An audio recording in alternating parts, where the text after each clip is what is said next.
ఎత్తున వచ్చి ఆ సభను విజయవంతం చేసిన వెంటనే ఆ పార్టీ పట్ల కేసీఆర్ గారి పట్ల ఉండేటువంటి ఒక ఇంట్రెస్ట్ను ఆ రకంగా తెలియజేయడం. జనరల్గా పొలిటికల్ పార్టీ మీటింగ్ వస్తారు, మీటింగ్ మొదలుపెట్టినప్పుడు మధ్యలోకి వచ్చినప్పుడు ఎంతమంది ఉంటారు ఏంటంటే, కానీ ఒక్కరు కూడా మీటింగ్ స్టార్టింగ్ నుంచి ఎండింగ్ వరకు ఎవరు కూడా కదలలేదంటేనే అంత కమిట్మెంట్తో ఉన్నారని అర్థం.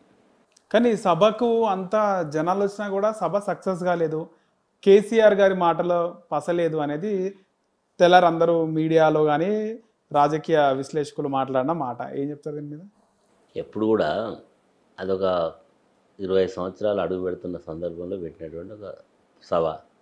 ఇప్పుడు పబ్లిక్ ఏం చూస్తారంటే రేవంత్ రెడ్డి భాషలో మాట్లాడాలనుకుంటున్నారు ప్రజలు.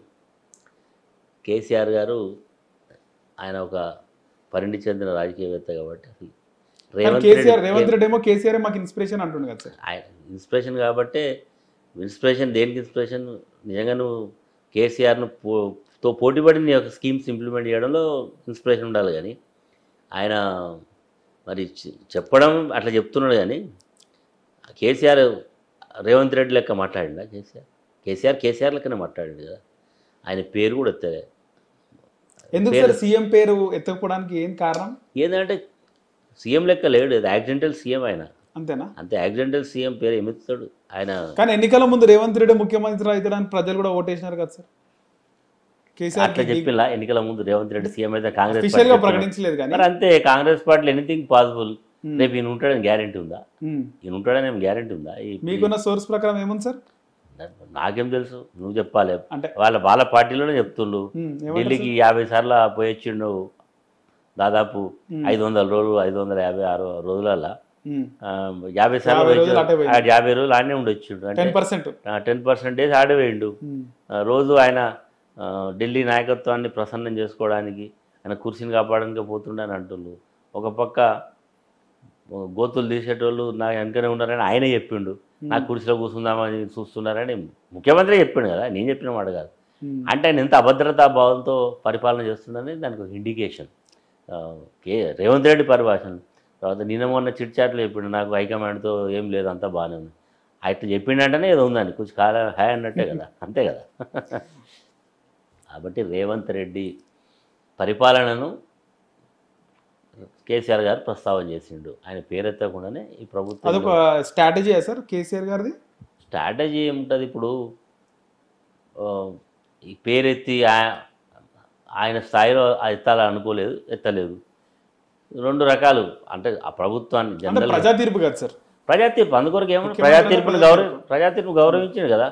ప్రజా తీర్పును గౌరవించను, ప్రతిపక్ష పార్టీగా ఉన్నాం, ప్రతిపక్ష పాత్ర పోషిస్తాము, ఈ ప్రభుత్వానికి తప్పకుండా మేము ప్రజా తరఫున ఉంటాము కూడా చెప్పిండు కదా.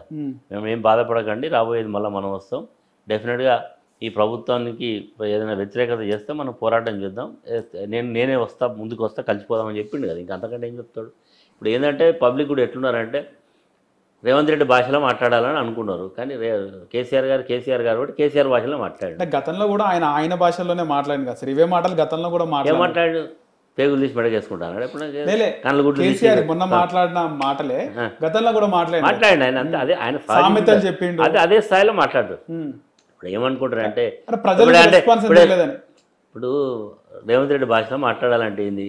గుడ్లు తీస్తా, పేగులు తీస్తా, తొక్కుతా, వాణి దొక్కుతా, వీణి దొక్కుతా,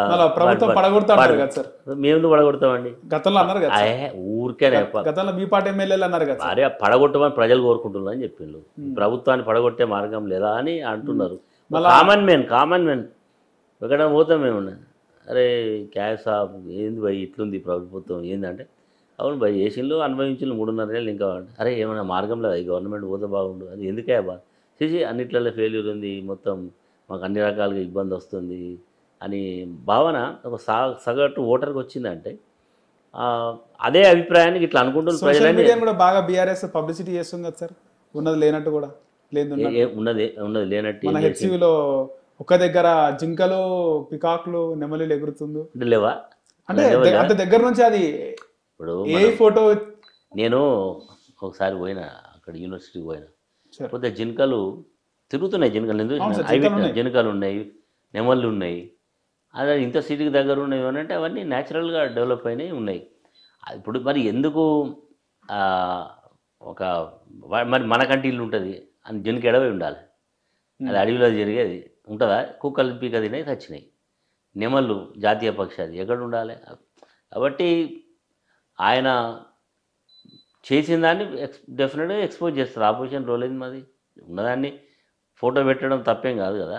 దాన్ని మేము ఉన్నది లేనట్టు క్రియేట్ చేసినారు ఇవన్నీ అన్ని వాళ్ళ బయటపడ్డది కదా సార్. లేదు సరే, నీకు ఫోటో దొరకవచ్చు. నాకు ఆడ నిజంగా నెమళ్ళు బయటకు వచ్చినాయి, ఆడ జింకలు బయటకు వచ్చినాయి. అవే జింక నువ్వు ఫోటో తీసినప్పుడు నాకు అది కనబడ్డది, నీకు కనబడకపోవచ్చు. నా కెమెరాలో అది జిక్కింది, నీ కెమెరాలు జిక్కలే. అది క్రియేషన్ అన్నట్టు అనలేవు కదా. అక్కడ ఉన్నాయా కూడా బయట పెట్టింది సార్. ఒకేసారి నెమలలు జింకలు వెనక నుంచి బుల్డోజర్ వచ్చి తవ్వేది అన్ని ఒక దగ్గర ఎందుకు ఉంటాయి? ఏది అది ఉంటే ఉండొచ్చు. టెక్నాలజీ మీలాంటి వాళ్ళని తీసి పెడితే నేను పేస్ట్ చేయొచ్చు, అది పెద్ద ఇష్యూ కాదు కదా. వాస్తవంగానైతే అక్కడ ప్రాక్టికల్గా జింకలు ఉన్నాయి, నెమళ్ళు ఉన్నాయి అక్కడ. వాస్తవంగా బుల్డోజర్లు వచ్చినాయి, ఇవన్నీ వాస్తవాలే కదా. సరే, ఇట్లా జింక రాగానే బుల్డోజర్ రాకపోవచ్చు. అది మొత్తానికైతే జింకలు ఉరకడం, నెమళ్ళు ఉరకడం, బుల్డోజర్ రావడం ఇదంతా ఫ్యాక్ట్ కదా. కాబట్టి టైం ఇవ్వచ్చు కదా సార్ కొన్ని రోజులు. రేవంత్ రెడ్డికి ఎందుకంటే 6 నెలల నుంచి టార్గెట్ స్టార్ట్ చేశారు. అట్లా మేమెందుకు మేము ఎప్పుడు చెప్తున్నాం, ఇచ్చిన మాట మీద నిలబడిపోయి నువ్వే చెప్పినావు కదా, దేవుళ్ళ మీద ఒట్టు డేట్లు చెప్పింది నువ్వా మేమా? నువ్వే ఎవడ ముఖ్యమంత్రి ఒట్లు పెట్టుకోమని చూసినావా? చెప్పినావా?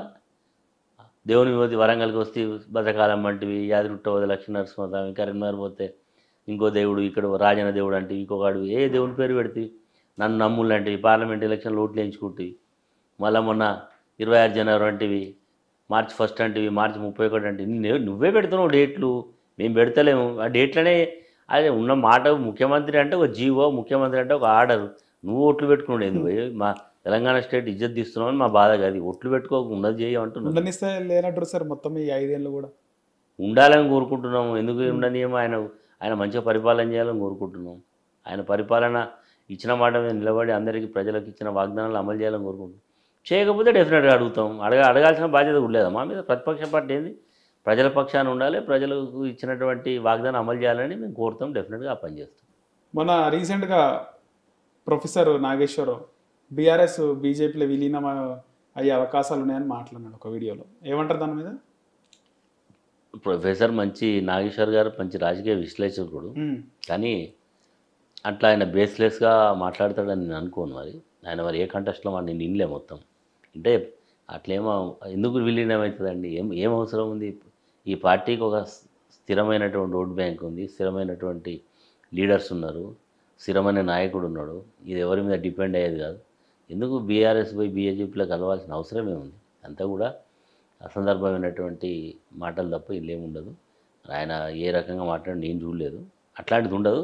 ఈ పార్టీ డెఫినెట్గా తెలంగాణ అస్తిత్వం కొరకు, భారతదేశ రాజకీయాలలో వచ్చేటువంటి భవిష్యత్తులో జరిగే రాజకీయ మార్పులకు కేంద్రబిందుగా ఉంటుంది. డెఫినెట్గా పనిచేస్తుంది. మొన్న జరిగినటువంటి బీఆర్ఎస్ సభకు సంబంధించి చాలా వరకు కూడా కేటీఆర్ని ప్రెసిడెంట్ చేసే అవకాశం ఉంటుందని చాలామంది నాయకులు అనుకున్నారని సార్, నిజమేనది? కేసీఆర్ ఆల్రెడీ ప్రెసిడెంట్ అయినా, వర్కింగ్ ప్రెసిడెంట్ ఉన్నాడు కదా. ఆ సభది అధ్యక్షుని కొరకు పెట్టిన సభ కాదు, ఒక రజతోత్సవ సభ.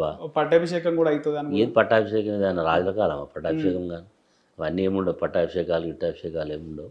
కేసీఆర్ గారు అధ్యక్షుడు, ఈయన ఒక 6 అధ్యక్షుడు. రేపు ఎన్నికలు వచ్చినప్పుడు, పరిస్థితులు వచ్చినప్పుడు కేసీఆర్ గారు ఏం చేయాలనుకున్నా మళ్ళీ అల్టిమేట్గా పార్టీ. మీకుందా సార్ ఇన్ఫర్మేషన్ ఉండొచ్చా కేటీఆర్ అంటే భవిష్యత్తులో ఆయనే పార్టీని నడిపిస్తాడు, ఆయనకే పగ్గాలని కూడా? అట్లేమి ఉండదు. కేసీఆర్ గారు యాక్టివ్ రోల్ ఉన్నప్పుడు ఇప్పుడే అది ఆ చర్చకి అవకాశం ఉండదు. కేటీఆర్ కూడా సమర్థుడైన నాయకుడే. చాలా మంది చెప్తున్నారు అంటే బీఆర్ఎస్ నుంచి బయటికి పోయిన నాయకు పొంగులేటి శ్రీనివాసరెడ్డి మంత్రి కూడా గతంలో చాలాసార్లు చెప్పడం జరిగింది, ఉండన్నా నేను కాబోయే ముఖ్యమంత్రి నేనే ఉండు, అన్నీ చేద్దాము, నెక్స్ట్ నేనే తీసుకుంటా పార్టీ అని అన్నాడు, కానీ అవ్వలేదని. ఉండొచ్చు అంటే డెఫినెట్గా ఇప్పుడు మనం ఎక్కడ జరుగుతలే చెప్పండి. జనరల్గా తండ్రి ఉన్నప్పుడు తండ్రి తర్వాత నేనే వస్తా అని ఒక భావన ఉండొచ్చు. ఆయన అట్లాంటి మాట మరి ఎప్పుడు ఆయనకి ఎప్పుడు చెప్పినా మరి శ్రీనివాసరెడ్డి నాదులు జనరల్గా ఉంటుంది. రాజకీయాల్లో ఉన్నప్పుడు ఎవరికైనా ఆస్పిరేషన్స్ ఉంటాయి, కోరికలు ఉంటాయి, కావాలనే లక్ష్యం ఉంటే ఉండొచ్చు. అలా తప్పేమో వాటికి నథింగ్ కదా. ఆంధ్రప్రదేశ్లో జగన్మోహన్ రెడ్డి, షర్మిల సీను తెలంగాణలో కూడా రిపీట్ అయ్యే అవకాశం ఉంటుందా సార్? ఈ కేటీఆర్కి, కవితకి ఆమె కూడా నేను కూడా తగ్గేది లేదు అనే విధంగా ఆమె కూడా ఉంది, ఆమె వైఖరి అట్లాంటిది ఏముండదు. అట్లాంటిది ఏముండదు. కలిసి పని చేస్తుంటే అందరూ ఎవరి స్థాయిలో ఆమె ఎమ్మెల్సీ ఉంది, ఎమ్మెల్యేగా ఉన్నాడు, పార్టీ ప్రెసిడెంట్ ఉన్నాడు, ఆమె ఎంపీ చేసింది, అవన్నీ ఏముండవు. ఇదంతా అందరికీ ఇట్లా ఉంటే బాగుండు, వీళ్ళు బాగా పంచాయతీ పెట్టుకుంటే బాగుండు అని చాలామంది కోరికలు ఉండొచ్చు, కానీ ఆ కోరికలు నెరవేరచ్చు. పంచాయతీ అయితే ఉంది కదా సార్ భవిష్యత్తు. ఏం పంచాయతీ? ఈ పదవి కోసం ఎందుకైతే పంచాయతీ? ఇప్పుడు ఇది ఒక రకానికి మాట్లాడితే ఎవరైతారు, ఒక ఉదాహరణకు ఇక్కడ ఇప్పుడు మనం చెప్పుకునే హిస్టరీలో ఎవరైతారు, కొడుకే అవుతాడు, తండ్రి కొడుకే అయితే డెఫినెట్గా అది ఎవరు ఇప్పటివరకు చూడండి. ములాయం సింగ్ కొడుకు అఖిలేష్ యాదవ్ అయ్యిండు, ఫరూక్ అబ్దుల్లా కొడుకు ఉమర్ అబ్దుల్లా అయ్యిండు, అయిందాగా లేదా? కరుణానిధి కొడుకు స్టాలిన్ అయ్యిండు. అవుతాడు. ఊరికే దాని మీద పెద్ద చర్చ ఎందుకు, అవసరం వచ్చినప్పుడు ఆయన అవుతాడు. ఊరికే దాని మీద అవసరం వచ్చింది. ఇప్పుడు హరీష్ రావు అని యూటర్న్ తీసుకోవడం కానీ మారితే పరిస్థితి ఎట్లుంటుంది సార్? అది మారడే మీరు అందరూ అనుకుంటున్నారు. ఎందుకు మారతాడు ఆయన కూడా ఉంటుంది కదా సార్, ముఖ్యమంత్రి కావాలని ఉంటుంది. నేను చెప్పినా కదా, ఇప్పుడు హిస్టరీలో ఇదంతా మనకు కనబడుతున్నటువంటిది. ఇప్పుడు సమీపంలో ఇప్పుడు అన్ని నేను చెప్పిన కూడా లైవ్ ఎగ్జాంపుల్స్. మరి అక్కడ లేని అతీతమైనటువంటిది ఇక్కడ కూడా ఎందుకు వస్తుంది? కాదు కదా. ఒకవేళ కేసీఆర్ గారు నాకు వద్దు అని ఒకవేళ అనుకుంటే కేటీఆర్కే అవకాశాలు ఉంటాయి, అంతే తప్ప వేరే స్కోప్ ఉండదు, చర్చ ఉండదు. అది అందరికీ తెలుసు. ప్రస్తుత రాజకీయ పరిస్థితులలో జరుగుతున్న సమీకరణ రాజకీయ పరిస్థితులు అంతే జరుగుతుంది. ఊరికే దాని మీద మీరు అడిగింది కాబట్టి నేను చెప్తున్నాను. కానీ మొన్న జరిగిన ఎంపీ ఎలక్షన్స్లో సార్ ఈ లిక్కర్ స్కామ్కి సంబంధించి కవిత అరెస్టు బాగా ఎఫెక్ట్ పడ్డదా సార్? ఏం లేదండి, దేశం రెండు భాగాలుగా విడిపోయింది. ఒకటి ఇండియా కూటమి, ఒకటి ఎన్డీఏ కూటమి. అయితే బీఆర్ఎస్ ఏ కూటమిలో లేదు, ఒక బీఆర్ఎస్ఏ కాదు. హిట్ టీవీ యాప్, ఇందులో short news, live news, entertainment shows, movies, digital magazines తో పాటు మీ జిల్లా వార్తలను కూడా ఫ్రీగా చూడొచ్చు.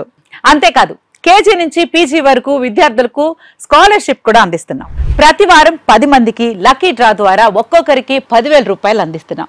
ఇంకెందుకు ఆలస్యం, వెంటనే హిట్ టీవీ యాప్ ని డౌన్లోడ్ చేసుకుని ఫ్రీగా ఎంటర్టైన్మెంట్ పొందండి. Hit TV app. Hit TV app. Please download hit TV app. Hit TV app ని ఫ్రీగా డౌన్లోడ్ చేసుకుని ఎంజాయ్ చేయండి. మీకు నచ్చిన ఎంటర్టైన్మెంట్ కోసం హిట్ టీవీ యాప్ ని ఫ్రీగా డౌన్లోడ్ చేసుకుని ఎంజాయ్ చేయండి. హిట్ టీవీ యాప్ ని డౌన్లోడ్ చేసుకుని ఆస్వాదించండి, ఆశీర్వదించండి. ఇంతమంది సెలబ్రిటీలు హిట్ టీవీ యాప్ ని డౌన్లోడ్ చేసుకోండి అని చెప్తున్నారంటే ఎంత మంచి యాప్ ఆలోచించండి.